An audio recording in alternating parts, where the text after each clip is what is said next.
we can for Jill. Like, well, we could pass the time a little bit and let's see if Jill will come on. But she's not, so we can just start. Do you think we're gonna get deducted if it's not an hour? I don't know. Say that's a guideline, but this one, she seems pretty strict. Yeah, for this one, I would try and make it as long as we can. Let's see the responses assigned. I mean, it says we don't get graded on it. Time. It just needs to be evident that we've had an effective interview. Yeah. So it's not in the rubric. Okay, sweet. So we'll try and do it as long as we can. As long as we can, but okay. And then let's see, and then we put it on the Google discussion board, right? Okay. Mm-hmm. Sorry, I haven't fully looked at this assignment. So we talk about it, and then we put the link in the discussion board. Yeah, and we do the evaluation. And then the group evaluation. Okay, easy enough.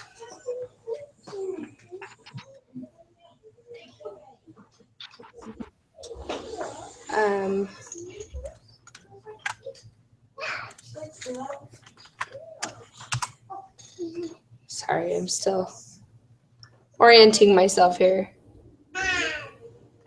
Kinda.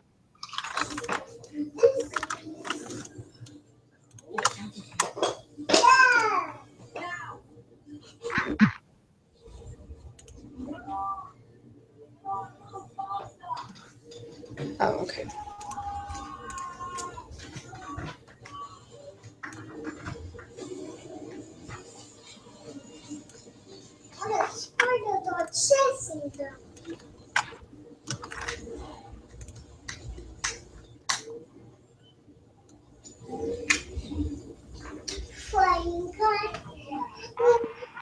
Okay, whatever. So it says, what differences did you see in your children in their walking, talking, and teething? Well, the person I interviewed, she noticed that with her oldest, 14 months is when she started walking. But, like, with her second, or I guess middle daughter, it was like she was walking by the time she turned 1. And then she's not sure with her youngest because he was just born, so we're still figuring stuff out with him. Mine, both of the kids walked before they were 1.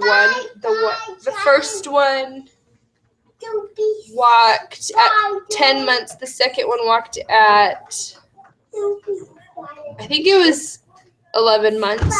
And then the third one walked at 12 months. So it's like, what? And as far as talking, the first child had, sorry, I'm fixing a Ninja Turtle.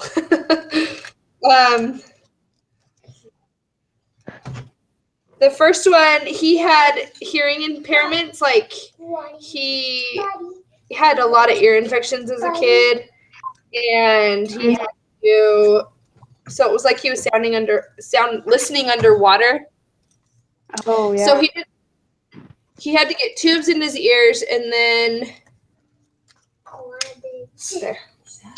And then he could hear, but he didn't get tubes in his ears till he was closer to 2, so he didn't talk as well. I mean, he could say like hi and bye, but he just didn't talk. But then after he got his tubes in, they said that he started talking like crazy, like he was trying to make up for all the lost talking he had missed. And then their second one, they said, started talking at like 6 months, like super early, knew like 3 to 5 words by the time she was 6 months. And then the third one seems to be more like right on like what the doctors would say right on time or schedule, because she walked at 12 months, and then she's like in the last 2 to 3 months that she's really starting to talk, but in the last month she's just like picking up words like crazy, and she's almost 18 months. So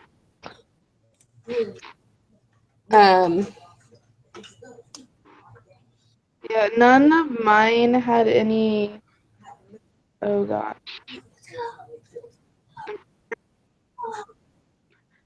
So, yeah, he definitely had. Well, he didn't have a hearing impairment, because they got the tubes taken out, and when they pulled the tubes out, it caused a perforated eardrum, and so his eardrum, he only had like 30% of an eardrum in his right ear, and so that caused a hearing impairment for about 1.5 years, because the doctor said that it should heal on its own, but then it didn't. So he had to go in for like hearing tests and stuff, and the final one he said his ear didn't fix, and he only had like 30% of his hearing in that ear, so they had to reconstruct his eardrum, and now he's got like 95, they said. But for like 1.5 years, they said that they would like try to focus and get him to talk to him, or like if he was in trouble and they're like trying to, you have to like be eye to eye with a child and get down on their level. They said they would try to do that and try to really get him to talk, and it was really frustrating because he would like tilt his ear and like stop looking at him, and so they were like, look at me when I'm talking to you, and then he would look, but then and they would tell him to listen, obviously. Anyway, so they would be like, look at me and listen to me when I'm talking to you, and he would slowly just keep turning his head. Well, they found out after the doctor that he was turning his good ear to his parents so he could really hear what they were trying to say, and not being rude and just ignoring what they were saying. Anyway. Some parents and teachers don't understand that. They're like, look at me. It's like, in some of the things, like, it's a cultural thing that they can't look. Yeah. We just thought it was like he had a hard time making eye contact, because we even thought, well, maybe he's autistic, because that's a symptom. Like, can't. That's true, yeah. Can't make eye contact. Anyway, they were like, no, we went to the doctor and he couldn't hear. That's why he wasn't autistic. Couldn't hear us. That's crazy. Because I'm like, the 2 oldest on mine, like, the older one, like, is more laid back and just kind of does things that way. But then the middle daughter, oh my gosh, she's all over the place, like, stories upon stories. Yeah. Of energy. Yeah, and I'm sure with kids too, it's normal is whatever the kid, I think that there's not really a set normal. I think there's a set guideline that the kids should learn this by this age and this by this age, but there's no like exact blueprint of what a child should be, I think. Yeah, that's what I do. It's like all personality, because like you said, the one is laid back and doesn't talk a lot, and the other one's like a chatty Cathy. Yep. Everything to do with personality and what they will do. Anyway. It is interesting. Okay, then the next question was, were some of your children slower to speak, walking, or potty training than others? And then were any of them ahead? With mine, the oldest was like average is what the mom was telling me. Like, she learned to speak at a normal pace, apparently. I was walking a little behind, but I mean, she was the oldest, so everyone's carrying her around. And then middle child, like what the mother says, like just compared to her oldest, she was a little ahead because she was walking like before the oldest was, and then like talking more than the older one and just being more outgoing. Mhm. Um. So for mine, I mean, I told you walking. They were pretty early walking. I feel like the 12-month was the one that was. Even then, I feel like it's kind of early. And potty training, they talked about. They said that they kind of just put off potty training, which I don't blame them because potty training is super hard. And they said they wait till they're really a lot older, just because it's so hard and they don't understand. And the little boy, the oldest, they said it took them like months to figure it out. But like you said, like oldest children, they just have a harder time learning things, I think. And then because they don't have an example. And the second one, she trained in like 8 hours. So and it's just Wow. had examples like her mom and dad and her brother. And so to her, it was the normal thing. But they weren't ahead because they were. She said that the oldest was 3.5 by the time he finally figured it out, and the other one was almost 3. But part of it was too she didn't try till then either. So they could have been ahead, but she didn't want to try. Totally understand. Next one. Did any of the children that received did any children receive special services from school? How did they find out or come to know that the child needed that type of service? None of the kids that I had were special service, like needed. None of mine did either. The closest you could say would be the one with the hearing issue, but he wasn't in school, and they got it fixed just after he started kindergarten, and like maybe a week or 2 after, and they got it fixed, so it wouldn't be an issue for school. So services. Yeah.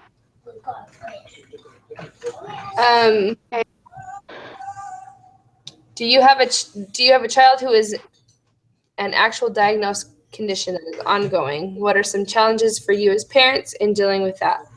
Looking back when you found out and in the today and in the future. That one was not really applicable to me. The closest for mine was, it's not ongoing, but they were having to go to the doctor like every 6 months to make sure everything was okay, and they had to have like hearing tests quite frequently just to make sure things were okay. Reese, get off of that.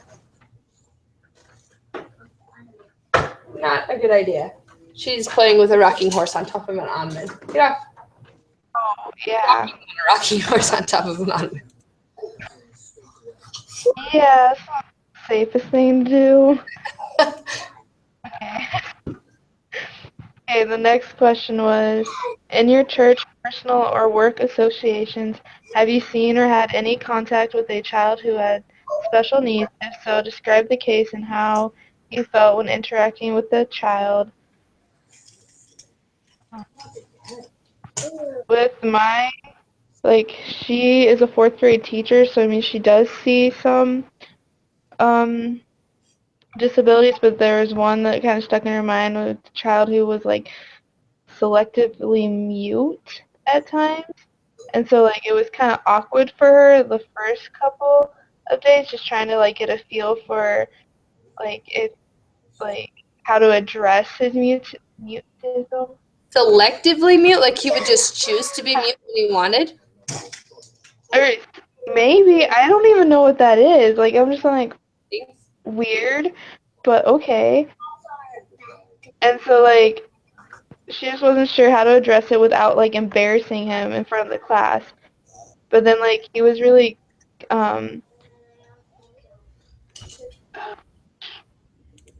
But like he was good and the students were good at like picking up of like when he couldn't talk to them or like would like be selectively mute. And so like then she learned that like not to make too big of a deal out of it, and no one really did anyways. And like since the kid was like always smiling and laughing, it made it easier Uh-huh. like just to deal with him, but like it was just really weird. That would be weird. Like suddenly I can't talk now. Yeah. It's interesting. Mine, they said they honestly hadn't ever really been around any with special needs. He said that he had been around a girl on his mission, and he just said that was awkward because he didn't know like as a missionary how you're supposed to react or behave around them, you know. But kind of the same thing. She was really kind and loving. She was like 13 or 14, he said. And he was like, it made it easier because she was really kind and loving and like wanted to interact. So it wasn't awkward. But he said that, yeah, like he said, the only thing that was awkward is that he's a missionary. So it's like, well, I don't know. Anyway, who knows? She also said that she had been around in her primary calling that there was a girl with a disability. She didn't know what it was. I know that she told me that she had seizures a lot, but that was kind of a new thing that she was going through. But the little girl is super outgoing, she said, and she always wanted to be up helping. And so she was the primary courser, so she would have her like come up and conduct and stuff.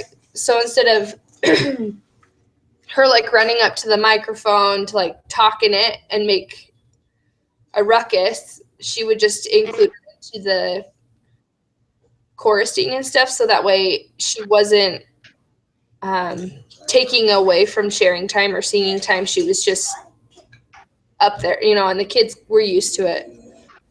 That's really cool. It's amazing how the teacher like noticed the need and helped.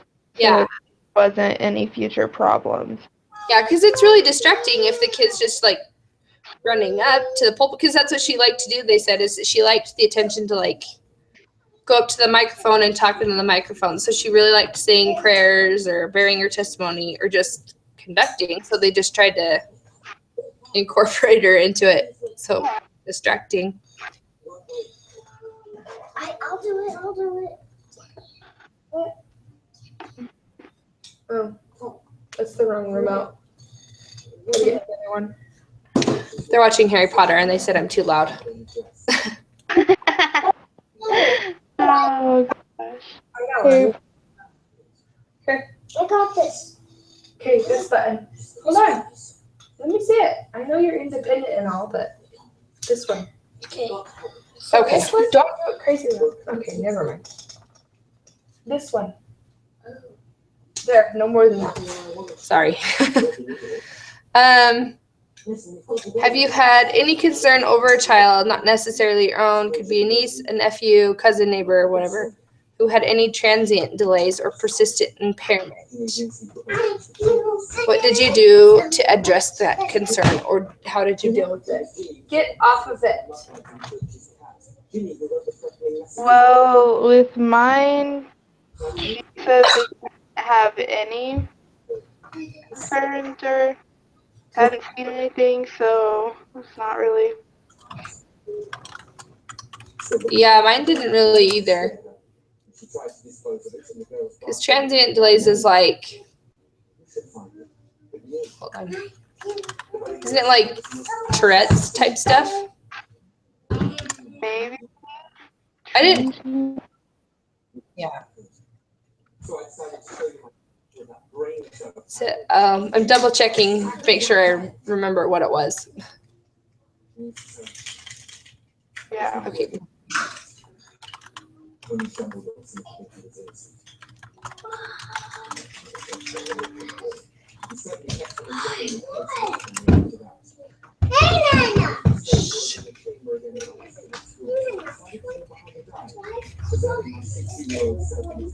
I can find it. Put it on this one. But not on my It's all coming up like Stop. electrical engineering. I'm like, that's not it. Yeah, I'm like, I don't remember what that was. Get your red one. Get the red one. I love that color. I just want this. Maybe it's transient disorders. Maybe.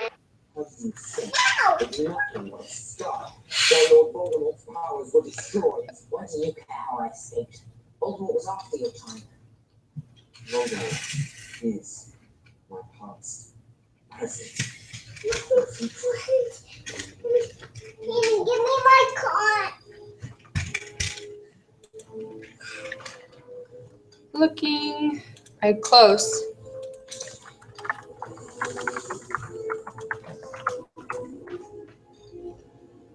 Okay, a transient tic disorder is, it says, is a temporary condition in which a person makes one or many brief repeated movements or noises, like tics. Okay. So like Tourette. That was okay. That's what I Yeah, that was right. Yeah. Mother, father's name. thought. I fashioned myself a new name. Though my leaders have everywhere would one day fear to speak. Normative variation. Okay, I'm just making sure I remember what these were. Memory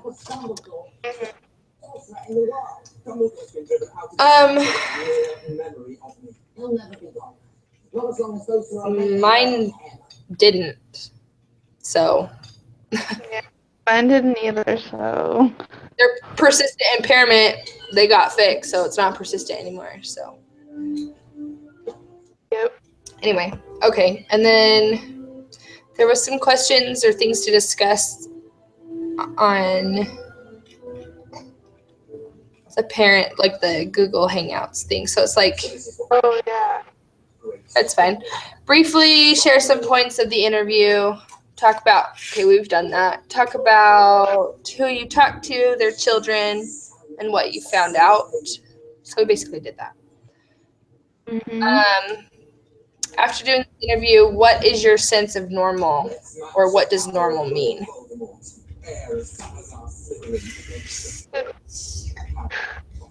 Personally, I don't think there's a, I mean, I think there's a a guideline as to what kids need to learn, like what we talked about, like kids by 2 years old, like they should be able to walk, simple things like that. I think there's a basic guideline, but There's no, like, step by step by this age they should. at least that's how I take it. I mean, at least with my own children, like they're all different. So, my son has always been in the 95th percentile for height and weight. Like he's always been like a beefy kid, like a football player. He's always been big. And the doctor was like, well, that's just the normal for him. He's just going to be a football player. He's just he's not chunky, but he's just a beefy kid. He's a big kid. My daughter, on the other hand, has always been like 20th percentile for weight and height. She's tiny. She doesn't take after me. She takes after her grandmas. They're like 5'1" and 100 pounds. So she's tiny and that's her normal.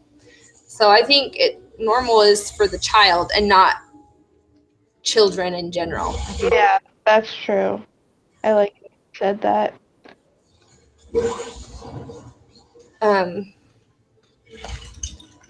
Says, did you find that the parents were often the last to know if there was a delay or problem with their child? How did they come to that awareness? Did you get a sense of whether or not parents were receptive to receiving services? My parents felt like they were the last to know about their child's hearing. They knew that they said that they knew there was a probability that his ear wouldn't get fixed and that he'd have hearing problems, but they said they kind of thought, oh, that won't happen to us. Like, he's always been really healthy. It's not going to be our problem, but it was their problem. So they just put it out of their mind. But they said they were receptive to receiving services. Like they got, services from the doctor. They didn't really need services from like the school or anything. Yeah.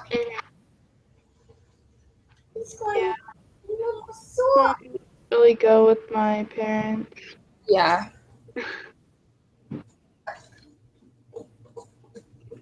Did you Okay. get a sense that parents were uncomfortable or had a sense of denial, shame, embarrassment related to their child's special needs, or did they feel a sense of resolution, acceptance, and had a long-term plan for dealing with their child's needs? My parents were comfortable admitting that their kid couldn't hear, but he can hear now, so it's not a big deal.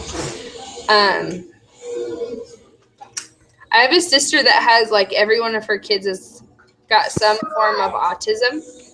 Uh-huh. And most of them, they're all high functioning autism, but one of them's got Asperger's. And so they just all have their tics and things that they can't do, or textures of food that they can't eat, things like that. Mm-hmm. But she's just completely accepted it because her husband has Asperger's too. So that's just that's totally the normal for her to have children with quirky habits. And that's what she calls them, is they're quirky. They're not autistic. They're just quirky. And That's a good way to describe it. because when you're around them, you don't really, like, occasionally when I feed them dinner or something, they're like, oh, I don't like something really weird. I don't know. Pasta. They just, or melted cheese or something because of the texture. Mm-hmm. Anyway, but other than that, or the way they talk, they have like a few impediments and stuff, and they're a little bit slower at picking things up. But like if you played with them, you can't tell that they're autistic at all. They're completely competent with it. She just accepts that they're quirky, and that's how her life is going to be, is with quirky children. And I like that she says quirky and not safe. Yeah. I like that too. I think it helps the children out too. Yeah, they're not labeled with a disease, or I wouldn't say autism is a disease, but she doesn't medicate for it either, because she's like, they just are wired differently. There's nothing wrong with that. They just think different. Anyway, Okay. let the discussion flow naturally. Ask follow-up questions to your group members about their experience or sharing insights that you gained from what everyone shared. Oh, we have done that. I think we have too. It's harder when we've only got two of us because we go through it quicker. Yeah, it is really hard. I don't know why Jill didn't email me, because she was like, yeah, meeting at 2, that sounds great. She's not. Yeah. She's not here. Oh, well.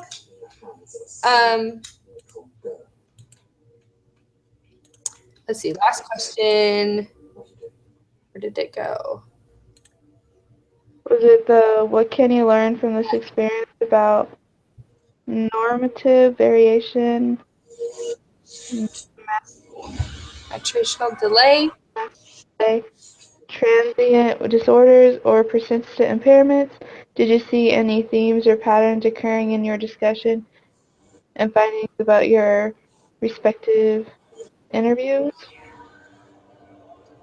I think the biggest thing we've discovered was like at least in my understanding of normative variation, that everybody's a variation of normal. Yeah, I would say that too.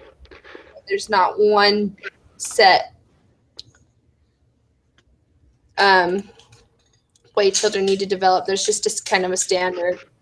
One thing I've noticed with what she said and then with my own kids is that, and I don't know if this is science, this is just a way to add to the conversation and increase time, but kids seem to develop one side or the other. I've noticed, like, they either learn to walk or they learn to talk. It's not it's like they use their left side or they use their right side of their brain, like whichever one they develop first, and then the other one will come. Because my kids were the same way. They learned to walk as well, like really early, and then talking came. So my kids all learned to walk and talk, but I know some kids, or the opposite. You know, I know one kid, I watched a little boy when my little boy was little, and he could talk up a storm, and my little boy didn't talk at all. But my little boy could like jump up and down on 1 foot or on 2 feet, and he couldn't do it at all.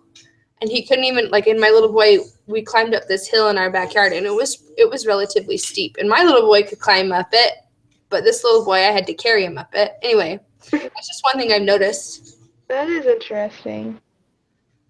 how they I develop. wonder if the environment has an impact on that. Because you said you had like a steeper backyard.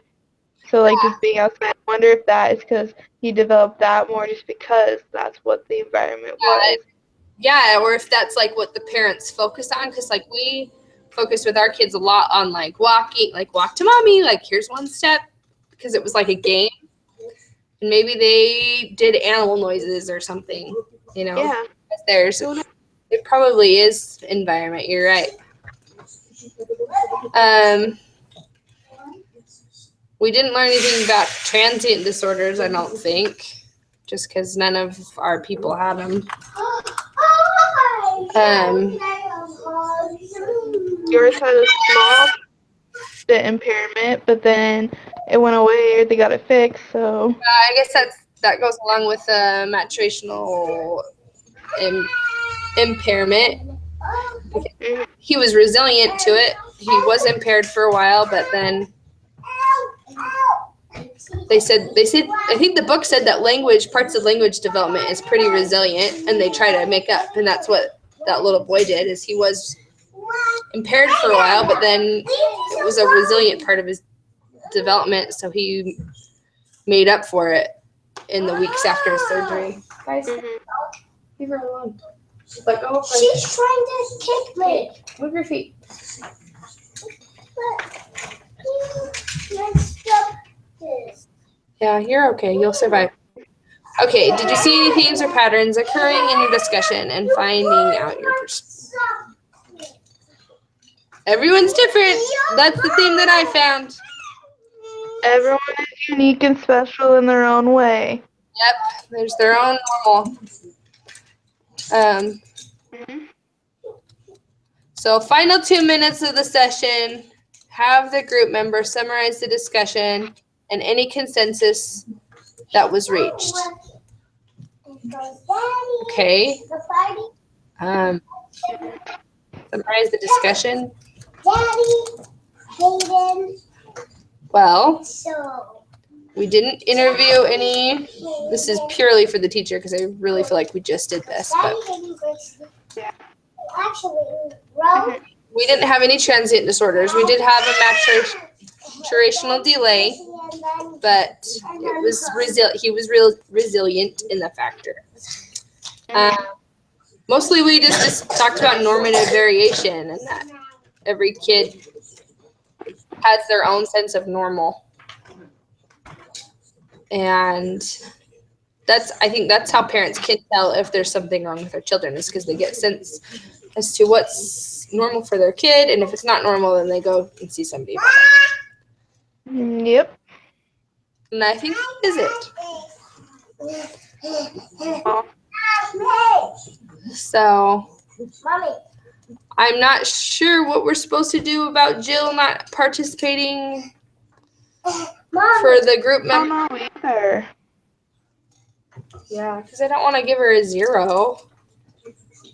I don't either, but like, She didn't show up, but she forgot.